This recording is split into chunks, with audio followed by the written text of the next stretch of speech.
Hello, everyone. Welcome and happy Friday, first and foremost. It's so exciting. Yes. Yes. It is. Happy Friday, wrap it up. I'm Taylor Gattoni. Thanks for joining us on News 10 Plus. And we got Nicole Buchmann here with Studio 10. I think the funny part with that, I think we're like already off work mode. Yeah, I would think so. Coming up, first at 4, we actually have a little story. I think it's National Leave Work Early Day. I know. So. Well, all right, bye, Taylor. I'm gonna take part of that. It's over. Okay, these chairs are supposed to roll, but I'm stuck. We are stuck in place. Oh man. All right, so Studio 10, we will be leaving work early. Maybe we'll see. You'll have to tune in to see if we stay until 3:57. But no, at 3:00 on the dot, we're gonna have a lot of fun. A lot of summer fun. I know it's not technically summer, but when you think of summer. You think of like campfires, bonfires that you have, but with this burn ban, it being super hot, and not everyone has access to like a bonfire or campfire. Don't mind me, I just gotta get some stuff. But you're like, how do I make s'more? And so Claudia is doing a little bit of a taste test for us, and she is bringing us into her kitchen and showing us how you can make different kinds of s'mores in your own kitchen. Some of them are the traditional way. Some of them are a little spin on the s'more. So it's kind of fun. I'm looking forward to that. I haven't looked more into it because I want to be surprised. I was going to say, I was trying to find you guys some videos so we could play it, but I'm not finding it. Oh, you're not? Okay, the video is about pickleball.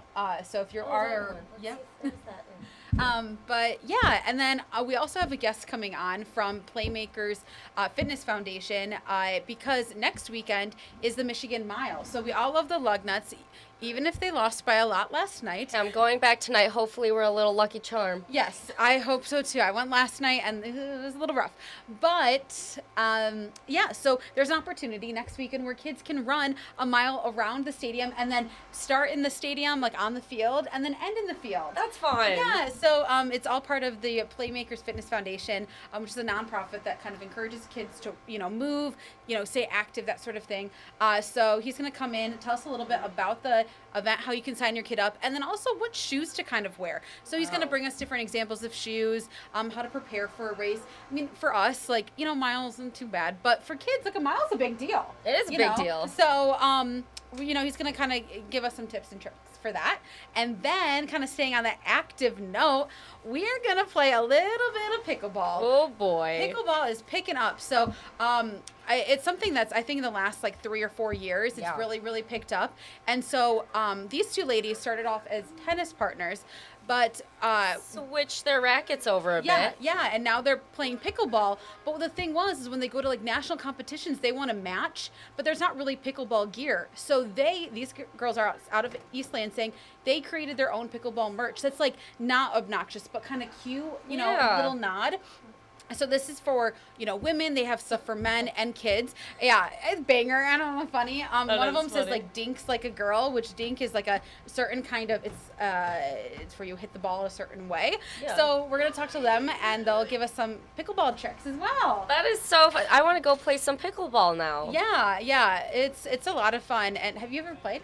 So actually, fun fact, back in, I'm losing track of time here. Back in high school, I took this individual sports and rackets class. And one of the things we did, besides tennis, was racket or pickleball. And I was like, what is this thing, pickleball? And then fun. My aunt and uncle, who are a little bit older, they really love pickleball. They're like, it's a little bit easier on you. You're not running around. It doesn't hurt the joints as much. Yeah. Back when they said this, and this was years ago, they were like, yeah, this is going to be the thing that picks up. And I was like, we'll see. And here we are. So definitely tune in at 3:00 to learn more about kind of this merch. It's kind of cool, too. And they give advice for those people at home that, they want to start something, but they don't know how. They give you advice on how to do that, too. So it's it's a nice little story. But yeah, it's going to be a lot of fun. And then we'll tell you, too, about all the events that you can do around the 517, because it is 517 Friday. There we go, yeah. 517 Friday. We will make sure to tune in with you then. And and then you can obviously connect to us on all these different social media sites. I think our question of the day is, what is something that is ridiculously expensive, but you still spend money on? Oh boy, I could name a whole list of things. Yes, exactly. The big one was coffee. Coffee. Yeah. Speaking of, I actually have to go buy some more coffee today at the store, so thank you for the reminder. Yeah, that's always pricey, especially if you drop it into any local places. But yes, if you want to stay connected with Studio 10, they always come in at 3 o'clock every day. Oh, and it just popped out, so let me put that back up there for you guys. They're always on at 3 o'clock in the afternoon. And if you want to stay connected, if you ever miss their show, well, hey, all you have to do is go to their different little pages there. You can also subscribe to them on YouTube at WILX Studio 10. All you have to do is hit that subscribe button. You can watch all of their previous little shows and people that they have on, and so you can stay connected that way. Very exciting stuff. And right now we are going to bring it out to Colton Cichoracki. How are you? I'm well. Friday? Yeah, it's Friday. How are you? It's a hot Friday. It is a very hot Friday. Near record high temperatures. Near record high. We'll see if we break it. We'll see. But temperatures are definitely heating up. It's the hottest day so far. Well, not officially yet, but it will be the hottest day of our heat wave so far. Today is we're going to be in the lower 90s. The highest we've been is 90 in Lansing. So we did that yesterday. Yep. We also did that on Tuesday. So Tuesday was the first day of this. And so we're going to see today. Tomorrow will be a warm day, but then I do expect probably by Sunday.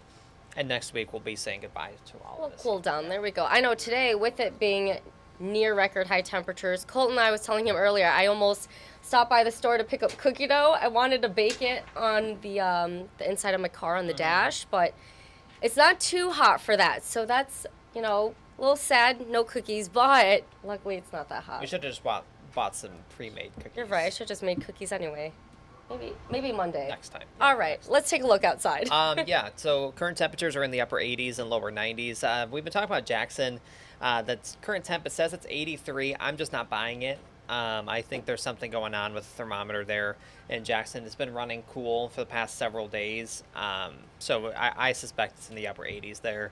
Something's going on there. Yeah, it's 91 in Mason, but 83 in Jackson. I just don't buy that. So just something to keep in mind when you look at this map. We're all in the upper 80s and maybe some lower 90s as well, and that's where we're going to stay for the rest of the evening. So we've been talking about whether or not we're going to set a record high today. Again, it's just splitting hairs, really. But the forecast high I have at 92, so we'll see. The record is 93 from way back in 1919. Ooh. So it's a pretty old record that we may tie later on this afternoon. But right now I'm forecasting us just to stay a little under that. We've been talking about the lug nuts, home tonight. Temperatures are going to be warm, pretty warm out there, as we'll see partly cloudy skies. Temperatures in the upper 80s. Now, the good news is that this has been a dry heat. We have not had the humidity as well. That's really helped out so much with this heat. So it hasn't been terrible. It's not been great, but it could be worse if we had some humidity as well, and we're just not seeing that. One of the things that you brought up yesterday and today is those ozone action days, really making sure that people are okay limiting the ozone that they put into the air or the emissions they put into the air. And one of the reasons you said is that we're at a not extreme risk, but for some people, it may be a little bit harder to breathe during this time, and because of those high temperatures. And I know when you add in humidity, it makes it a little bit more difficult to breathe. Right. And that's for everyone too, you know. And so we're lucking out that we don't have this humidity in place this time around. It's been a dry heat, and today was one of our driest days actually with our humidity. That's been very, very low. But with the low humidity, dry weather, hot temperatures, fire danger remains in the extreme category. A lot of people have been talking about the heat, and rightfully so. It has been very warm, but I honestly think that the biggest story now is the drought, is the dry weather that we've seen as of late, and we desperately need some rain. We just don't have a lot coming. But yeah, the extreme fire danger is certainly in place again today. Now, looking at satellite radar, there's just nothing around our region. The entire lower peninsula is dry. There will be a cold front. Let me see if I can get my pointer. This isn't working too well. Oh, there he is. My iPad is not moving, but it is moving along with the graphic there. So we will have a cold front come in from the northwest tomorrow. Now, what that may do is bring us a chance of seeing some rain. Hopefully, we can get some of this because we need it. Maybe some showers and thunderstorms with it, but I think the overall chance is very low. I only put it at about a 20% chance, and honestly, I don't even know if it's going to be that high. So nothing major is coming from this. We'll see another cold front come in on Monday. Similar thing there, too. stray showers possible, but there's just no moisture for these fronts to work with. So that's why we're just not going to see a ton of development out ahead of these. And that's meaning we're going to stay dry. So the hour by hour forecast going throughout the rest of the evening, we'll see some clouds, but it is going to be dry. Then tonight we see temperatures drop back into the 50s and 60s. And then through the day tomorrow, I think the morning will be fine. Our chance for some rain will come in during the afternoon, but notice how spotty they are by the early afternoon. So not everyone's going to see this rain. We need the rain, so consider yourself lucky if you do see some of this. There could be some heavier downpours depending if we see some of these develop tomorrow or not. And some models keep us completely dry. So we'll see if they do develop, but I left it in the forecast. We'll see. Fingers crossed we need it. But temperatures tomorrow will likely get it back up into the upper 80s. But that is the last day of the high heat because by the time we get into Sunday, we'll see some cooler weather. So here's the weekend, that stray shower chance. I put the high around 89. It's going to be dependent on how quickly or if we do see any of those showers move in. And then on Sunday, no rain chance. It'll be sunny, and we'll have temperatures in the lower 80s. So Sunday's looking like a pretty good day. If you're tired of the heat, some people are already. We do see it go goodbye. Exhausted. We get lower 80s for us on Monday, but that other cold front comes in on Monday. That's going to drop our temperatures back to the 70s by the time we get into Tuesday, Wednesday, and Thursday. And overall, next week is just looking a little bit more seasonable. Oh, yeah. Average high 75, so we should not be in the 90s this time of year, but that's where we've been the past couple of days. Yeah, we could definitely use that cool down, and it's a little baby roller coaster. We go down a bit, and then, once we hit Wednesday, we start climbing a little bit, but those temperatures, low 80s, are a lot more manageable than the 90s that we are hitting today. Yeah, and at least in the 70s, you can open up the windows. Overnight lows, too, during that time next week. Could be in the upper 40s, so definitely going to get our ACs a bit of a break, and some nicer weather is going to be moving back in. Yeah, all right. And I say nicer temperatures. We need the rain, so I want to be cognitive of saying that. This is not nice weather for some people, especially our farmers that desperately need the rain. And one of the things that you'll see coming up in the 5:30, talking about the fact that, yes, we have seen below average rainfall through May, but on the year totals, in Lansing and Jackson, we're still running about 1.5 inches above. Okay. So that's mainly because we saw that very wet stretch of time during the spring where we saw a lot of rain. But it's been May that we just have seen nothing. We haven't seen rain in 2 weeks. 2 weeks from today was our last measurable rainfall. Too long. That is way too long. I know we need that rain. We were talking yesterday how you started seeing some of that grass turn brown outside. And actually, if I show you Michigan State University's campus right now, look at the brown grass. And Michigan State, you say go green, go white because, hey, it's a green campus. And you're looking at all that brown grass because of the lack of rain that we've had in the area. Yeah, and and it's funny, whenever we do get some rain, it's going to go green very quickly. Yep. But yeah, that's a lot of people's yards and things like that. Some people say not to water your lawn, environmentally speaking.